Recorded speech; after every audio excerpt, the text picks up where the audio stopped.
Então, boa tarde para vocês que estão no Brasil, boa noite aqui para mim. São 9h40 da noite aqui em Genebra. Eu gostaria de agradecer a oportunidade de poder interagir com vocês e poder ter o privilégio de ouvir e me anteceder o Rafael e o Nelson, que de alguma forma torna a minha fala muito mais fácil a partir do momento que eles abordam temas mais complexos com antecedência. Acho que é um momento da gente reconhecer não só esse privilégio, mas também a oportunidade de poder servir a comunidade, servir aos pacientes, ao interesse de todos que estão nos assistindo, que eu acho que esse é o grande papel meu aqui em Genebra e de vocês aí, né? A gente poder servir e oferecer o melhor informação e, de alguma forma, mitigar e reduzir esse momento que é de tanta angústia e de tanta dificuldade para as pessoas e, ao mesmo tempo, trazer uma mensagem positiva para que a gente consiga celebrar esse momento e, no futuro próximo, entender melhor como é que a gente se porta. Bom, da minha parte, pode passar o próximo, por favor? Para quem não me conhece, eu sou Felipe Roitberg, eu sou médico oncologista, eu trabalhei por quase 10, 11 anos no Instituto do Câncer da USP, no Hospital Sírio-Libanês, e há um pouco mais de um ano eu tenho a oportunidade de trabalhar aqui na Organização Mundial da Saúde como consultor em Cancer Management e também faço parte do programa de liderança da União Internacional de Controle do Câncer e da Sociedade Europeia de Oncologia. E só para situar com relação a essa discussão, faço parte hoje do consórcio global Covid-19, que é para justamente tentar sintetizar esses dados todos que o Rafael estava citando e poder trazer algumas informações mais precisas dentro da medida que o conhecimento vai sendo construído, né? Então a gente lida com o melhor conhecimento que a gente tem no momento. Próximo, por favor. Bom, só para contextualizar, não sei se aparece bem para vocês, para mim está um pouquinho borrado, mas enfim, a ideia é só contextualizar que inicialmente a pandemia nós entendemos que achávamos que ela pudesse ter um caráter menos permanente ou menos prolongado do que o que ela vem tendo, e o que a gente tem explorado é a ideia de que possivelmente isso não seja necessariamente uma pandemia, mas que em algum momento a gente a trate como uma sindemia, na qual as interações entre o meio, a falta de um controle adequado, como o Nelson bem colocou aí, com antecedência, com as medidas de contenção de traçar os contactantes, de conseguir fazer o isolamento adequado, que foi o que marcou o êxito dos países que realmente tiveram um controle adequado da Covid, como Nova Zelândia, países do Sudeste Asiático, e esses países que não tinham muito menos recursos do que países mais ricos receberam tão melhor. Então, porque em algum momento eles entenderam que o controle ambiental e entender como é que o sistema de saúde funciona traria esse benefício, e ele também já tinha experiências prévias, especialmente Singapura, em Tailândia e alguns países do Sudeste Asiático com relação a pandemias prévias de síndrome respiratórias. A gente sabe que a maior crise humanitária desde a Segunda Guerra Mundial, o impacto econômico é real, mas ele é atrelado a uma construção da sociedade. Então não existe a discussão se você trata a economia ou saúde, porque de certa forma é a tua sociedade que você está cuidando. Então a questão econômica e a questão da saúde, elas andam de mãos juntas. Próximo, por favor. Então, dentro desse contexto e entendendo justamente a angústia e a necessidade da Organização Mundial da Saúde em ter que trazer alguma resposta e ajudar os Estados-membros a oferecer aí a melhor resposta e oferecer o suporte técnico, toda a decisão que é tomada e dentro dessa proposta de suporte, ela é baseada em evidência. Então, o primeiro passo para a gente entender, como o Nelson bem colocou com antecedência, é a gente ter uma análise situacional. O que parece que está acontecendo? Vamos buscar a melhor referência, vamos sintetizar isso. Então, como é que nós buscamos propor uma resposta para esses números todos que o Rafael trouxe aí, né? Porque a gente começa a mapear, esses números foram aparecendo no mundo todo de formas distintas. Como vocês veem aqui, 159 países, mais de 90% deles tiveram alguma disrupção em doenças não transmissíveis, incluindo o câncer. Então, juntamos a informação baseada nesse survey que foi feito com esses países para analisar o grau de disrupção, aonde que elas estavam, exatamente como o Rafael estava falando, para a gente conseguir mapear. E aqui o time de câncer, eu tive a oportunidade de participar em parceria, inclusive, com o grupo de núcleo de avaliação de tecnologia do Hospital Sírio-Libanês, em mapear, por meio de revisão sistemática, qual eram as disrupções e onde elas aconteciam no sistema para que você conseguisse estratificar e entender. Exemplos, para facilitar a nossa compreensão.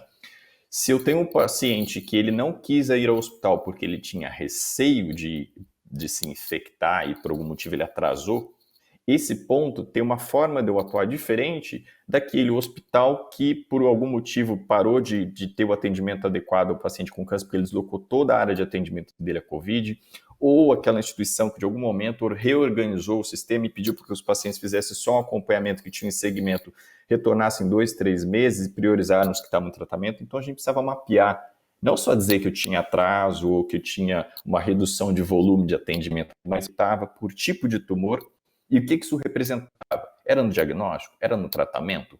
Porque daí eu consigo pegar esses números que o Rafael traz para a gente, e que o Nelson colocou também, que o Oncoguia tem trabalhado, e de uma forma global a gente consiga mapear e entender assim, tá, e qual é o próximo passo? O que isso representa? O que esses 29% que foram colocados em câncer de mama no diagnóstico representariam se o tratamento atrasasse 2, 3 ou 4 meses?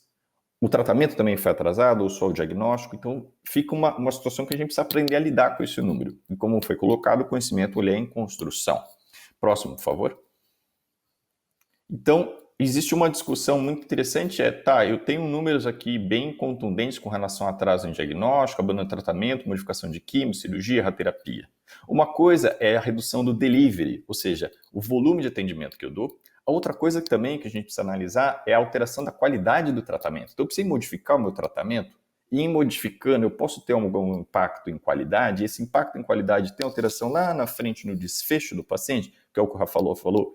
Será que eu diminuo a chance de cura? Por exemplo, se eu pego um tumor inicial de próstata, baixo risco, atrasar um mês o diagnóstico, não é a mesma coisa que atrasar um paciente com câncer metastático de pulmão. Então a gente precisa tentar imputar o que a gente chama de impacto, né, relacionado ao tumor e aquela possível cenário que o paciente estava, para que a gente consiga tomar melhores decisões. Porque, ao mesmo tempo, muitas dessas atrasos e disrupções que a gente, de alguma forma, critica, elas aconteceram como consequências da gente tentar proteger esses pacientes e deles tentarem se proteger. Porque, inicialmente, como o Rafael bem colocou, dentro da ideia de um conhecimento em construção, os pacientes em câncer têm um risco muito elevado. Então, foi essa a primeira mensagem que ficou. Qual é a tendência da sociedade, das comunidades médicas? Tentar resgatar e segurar esse paciente. E agora a gente precisa rever esse conhecimento e entender como é que a gente pode interagir. Próximo, por gentileza. Bom, baseado nisso, nós usamos a melhor literatura disponível e conversamos com um grupo de análise econômica, com um grupo de epidemiologistas e tentamos pontuar numa curva no tempo e plotar qual que seria o impacto de eu atrasar 1, 2 ou 3 meses por tipo de tratamento, por tipo de tumor, em que etapa do tratamento estava. Foi uma batalha conseguir levantar esses números todos e conseguir integrar isso. Próximo, por favor. Para que nós tivéssemos a oportunidade de construir uma ferramenta de modelagem em que, por cada país, eu conseguisse dar o dado epidemiológico daquele país, o dado de como é que o sistema de saúde dele está organizado, qual o impacto que isso teria, entendendo do tempo que o Covid poderia durar, por tipo de tumor. E hoje nós temos 14 tipos diferentes de tumor nessa ferramenta, em que a gente consegue analisar. Hoje, se a Luciana falar, olha, Felipe, eu tenho 30% de redução em câncer de mama com relação à cobertura, ou no tratamento, ou no diagnóstico, e o atraso está da ordem de 90 dias ou 180 dias, eu consiga plotar isso anualmente até 2030. Porque, como foi falado, a gente não tem uma percepção real de quanto essa pandemia se tornaria pandemia ou sindemia.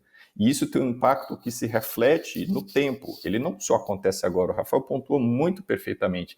Esse atraso, ele lá na frente, ele vai ter um impacto. Então a gente precisa analisar por meio dessas curvas de sobrevida e fazer o que a gente chama de modelagem ajustada por transição de estadio. Um paciente que era para ser diagnosticado com estadio 2, que é o estadio mais precoce, vai ser diagnosticado com estadio 3, e o que era 3 vai para 4, então isso tudo precisa ser ajustado. Próximo, por gentileza. Então, usando como os principais fatores de drivers, como relação de cobertura, alteração de qualidade, disability, que foi uma coisa que o Rafael colocou e pontuou muito perfeitamente, o estudo do Imperial College mostra isso muito bem. Eles conseguiram ajustar quais eram as cargas de outras comorbidades que atuavam naqueles perfis de paciente para conseguir atribuir um risco mais ajustado por paciente. Essa curva aqui, por favor, ela está absolutamente equivocada, não levem ela a sério, é só uma forma ilustrativa de entender que, até o momento, a gente fica fazendo a narrativa com relação a vidas perdidas e custos. E isso faz parte do processo, mas em algum momento a gente precisa olhar para a possibilidade de usar melhores instrumentos, a melhor informação possível e nos planejarmos, como o Nelson bem colocou. Então você faz uma análise situacional, tenta plotar e se planeja. Próximo, por gentileza. Para que a gente consiga transicionar a discussão de gastar dinheiro, que é a discussão a respeito de economia, né? E perder vidas, para a gente mostrar assim, tá, e se eu fizer estratégias de mitigação? Estratégias simples, como, por exemplo, eu oferecer suporte ao paciente que tem dúvidas se deveria ir ao hospital ou não, por meio de WhatsApp, por meio de informações em redes sociais. Quantas vidas eu salvo? Então é essa mensagem positiva que a sociedade espera da gente e é isso que a gente está buscando oferecer dentro de uma estratégia compartilhada. Próximo, por gentileza. Próximo, por favor. Construção módulo de câncer infantil, para que a gente consiga não só discutir se eu devo ou não expor o paciente ao tratamento, mas como é que eu acoplo isso ao que nós discutimos ontem. Eu preciso manter os meus planos de investimento com relação ao controle do câncer. Eu não posso esperar 2, 3 anos o Covid voltar a ceder. Então, dentro desse cenário, a gente usa a melhor informação disponível, faz uma análise situacional, discute os pacotes de benefício e consegue plotar dentro dessa curva, dentro de um plano de investimento, o quanto que eu consigo reduzir mortalidade, o que significa aquela discussão de build back better, ou seja, a gente vai construir e reconstruir ainda melhor o sistema, baseado na melhor informação disponível, na informação mais adequada do nosso país, da nossa situação, do nosso estado, para que a gente consiga ajustar conforme aquelas disrupções que nós identificamos na revisão sistemática que eu coloquei para vocês. Foram 36 pontos diferentes de disrupção, ou seja, a gente já sabe para onde olhar. E a partir daí a gente conseguir costurar melhores estratégias para reduzir o dano e entender melhores as nossas relações entre a exposição do paciente e, ao mesmo tempo, a gente buscar o tratamento que deve sim ser oferecido, entendendo qual é o melhor cenário para cada situação de paciente, doença e na situação que aquele país está passando. Próximo, por gentileza. Acho que pode avançar mais um, só para facilitar aqui. Então, como mensagens finais, oportunidades, melhorar a qualidade dos dados coletados, que é uma coisa extremamente relevante. Não dá para comparar o dado da rede suplementar com o dado da saúde pública, não dá para comparar o dado da Indonésia com o dado do Brasil. A gente precisa ser, sim, insistente em obter melhores dados, cada vez mais. Parabéns pelo trabalho do Oncoguia. Simular o impacto dessas interrupções, para a gente conseguir entender qual é o real impacto e como é que a gente pode reduzir esse impacto. Estratégias de mitigação personalizadas aliada com desfechos. A nossa revisão sistemática que olhou para estratégia de mitigação só encontrou 9 artigos que associasse a estratégia de mitigação com um desfecho. O que é isso para quem está me ouvindo? Quantos por cento eu consigo alterar no número de consultas se eu fizer mensagem de WhatsApp? E quantos pacientes eu consigo retornar para o sistema? Então, tanto medidas de desfecho do sistema de saúde quanto do paciente eram bem-vindas, mas até aquele momento a literatura ela não tinha sido treinada para trazer a informação que a gente precisa, para não só a gente mapear o problema, mas para a gente também mapear e produzir uma solução ajustada. Envolver efetivamente a sociedade civil, Estados-membros, a advocacia, sociedade civil e mudar o mindset, como eu falei, de gastos em saúde para investimento na sociedade, porque simplesmente essa discussão ela não existe. Então, como uma mensagem positiva, só para colocar para vocês a respeito de investimento, a cada $2,30, para cada $1 investido, 2,30 retornam como ganho de produtividade para a sociedade. Então, para quem quer discutir economia, ainda assim é um prato cheio, é fácil essa discussão. Investir em oncologia, em diagnóstico precoce, em cuidar da população, até mesmo para economia positiva. Você tem ganhos de produtividade, ganhos societários da ordem de $9 para cada um investido. Então, se alguém quiser trazer essa discussão à tona, também ela é absolutamente conduzível. Próximo, por favor. Próximo, por favor. Para que a gente consiga novamente rever, mensurar, planejar, priorizar, investir com eficiência, próximo, salvar vidas e proteger a sociedade. O próximo e último slide, por gentileza. Eu agradeço a vocês pela oportunidade da gente poder ter essa discussão hoje. Eu acredito que a parte mais interessante vem agora com a discussão com o Nelson, com a Luciana, com o Rafael. E novamente me coloco à disposição da sociedade, do Oncoguia. Reforço o meu prazer e privilégio em poder servir a vocês. Um forte abraço.